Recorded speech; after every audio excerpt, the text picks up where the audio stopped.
Hello students, now our next chapter of geography is land, soil, water, natural vegetation and wildlife. So yesterday we introduced this chapter, we started this chapter. Now the first topic is the land. So as we read that land is among the most important natural resources. बाकी सारे natural resources में land जो है वो सबसे important natural resource है और ये कवर करता है almost 30% of India's coverage. The uneven distribution of land population in different parts of the world is mainly due to varied characteristics of land and climate.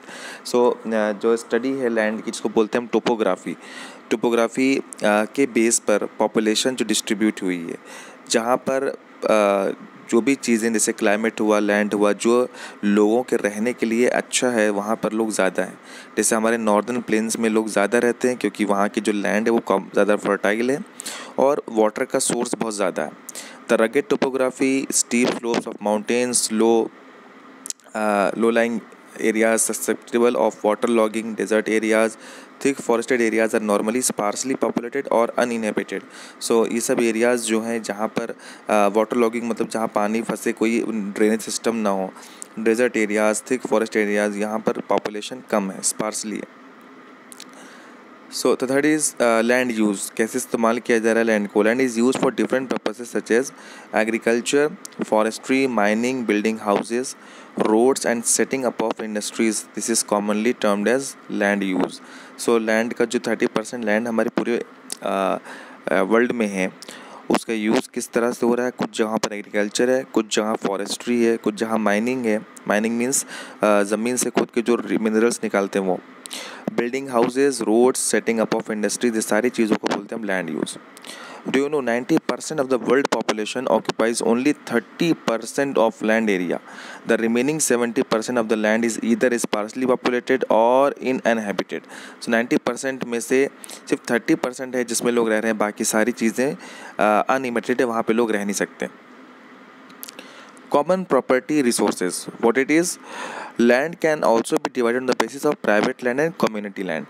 Obviously property की base पर अगर देखें तो या तो वो कॉमन होगी तो सब लोग यूज़ कर रहे होंगे, या तो वो किसी एक पर्सनल की होगी. Private land is owned by individual whereas community land is owned by the community for common uses like collection of fodder, fruits, nuts और मेडिसिनल हर्ब्स. सो वो एरियाज जो एक पर्सन की हो, खुद की हो, पर्सनल हो, उसे कहते हैं हम प्राइवेट लैंड. और जो एक कॉमन है सबके लिए वो क्या है? वो है कम्युनिटी लैंड. जैसे फॉडर मतलब होता है जानवरों का चारा. सो जानवरों का चारा हुआ, या फ्रूट्स लेना हुआ, या नट्स लेना हुआ, मेडिसिनल हर्ब्स हुआ, ये सब चीज़ें क्या है? ये सब चीज़ें आपको मिलेंगी कम्युनिटी लैंड में. These community land are also called common property lands resources. So वो resources जो सबके लिए available है वो क्या है? Common property resources. Now the change in land use over time. क्या कैसे change आया land के use में? People and their demands are ever growing but the availability of land is limited. Obviously देखिए ये एक ऐसी रिसोर्स है जो constant है, ये बढ़ ही नहीं सकता और पॉपुलेशन कॉन्टीन्यूसली बढ़ रही है. दैट मीन्स कि हमारे पास लैंड रिसोर्स जो है वो धीरे धीरे क्या हो रहा है? कम हो रहा है. People started encroaching the common lands to build up commercial areas, housing complexes in the urban areas and to expand the agricultural land in the rural areas. अब क्या है कि लोग कॉन्टीन्यूसली बढ़ रहे हैं. अभी 7 बिलियन इंडिया पूरे वर्ल्ड की पॉपुलेशन और कॉन्टीन्यूसली बढ़ रही है. लेकिन अगर आप लैंड देखें तो वो एज इट इज़ है. इससे क्या असर पड़ रहा है कि जो कॉमन एरियाज़ थे वो क्या हो रहे हैं? अब वो यूज़ हो रहे हैं, वो कॉमर्शियल एरियाज़ बन रहे हैं, हाउसिंग कॉम्प्लेक्स बन रहे हैं. आप देखेंगे जो कभी फील्ड रहा करती थी पहले टाइम में जहाँ पे लोग क्रिकेट खेलते थे या कोई भी गेम होता था, आज उन जगहों पर बिल्डिंग्स बन गई है. हमारे लिए खेलने के कोई फील्ड नहीं बचा. धीरे धीरे हर जगह क्या हो रहा है? घर बन रहा है, फैक्ट्री बन रही, दुकानें बन रही हैं. Land degradation, landslides, soil erosion, desertification are the major threats to the environment because of expansion of agriculture and constructional activities. Land degradation मतलब ज़मीन को डिग्रेड करना, ख़राब करना. Landslides जो आपने देखा होगा कभी और वीडियो में, लैंडस्लाइड क्या होता है? पूरी की पूरी ज़मीन धंस जाती है, जिसमें क्या होता है कि डिफॉरेस्टेशन की वजह से क्या होता है कि रूट्स जो होते हैं वो सॉइल से हट जाते हैं और सॉइल बिल्कुल हल्की हो जाती है जिससे वो धंस जाती है.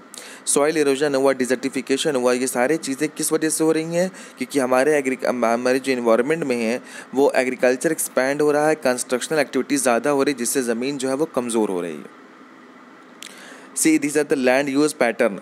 एग्रीकल्चर हमारे पास, हाउसिंग है, बिल्डिंग्स है, ये सारी चीज़ें, रोड्स है, ये सारी चीज़ें लैंड यूज़ है।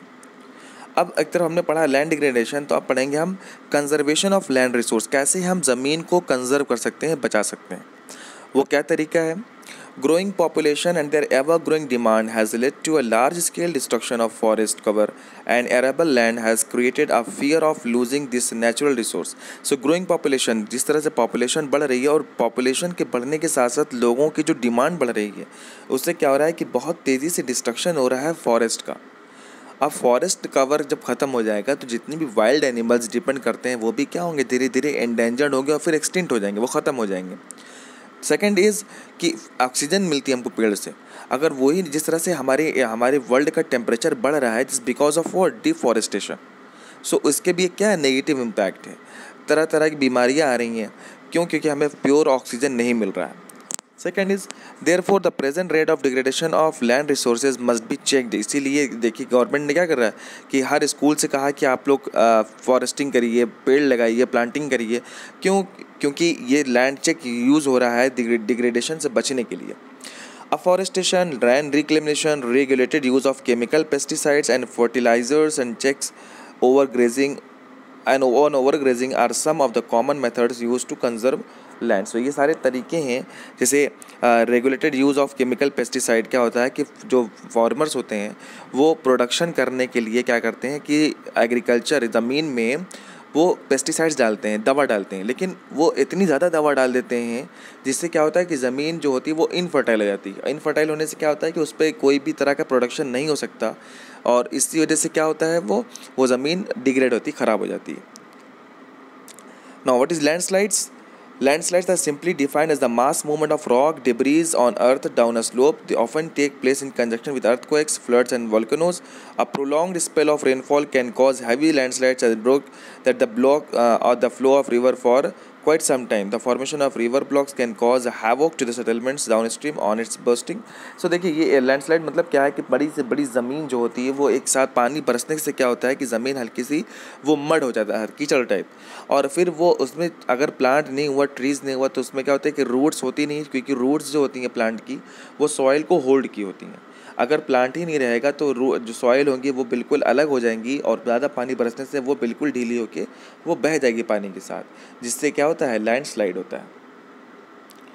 मिटिगेशन टेक्निक्स क्या है?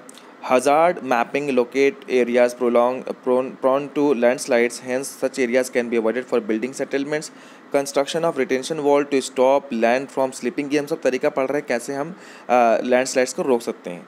Increase in the vegetation cover is an effective way to arrest a landslide.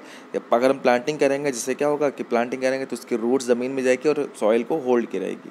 The surface drainage control works are implemented to control the movement of landslide along with rainwater and spring flows। तो पानी को रोकने के लिए, जैसे पानी क्या होता है, पानी बरसने से अगर आसपास कहीं ज़मीन में पानी रुक जाता है तो वो ज़मीन मिट्टी को हल्का कर देगा।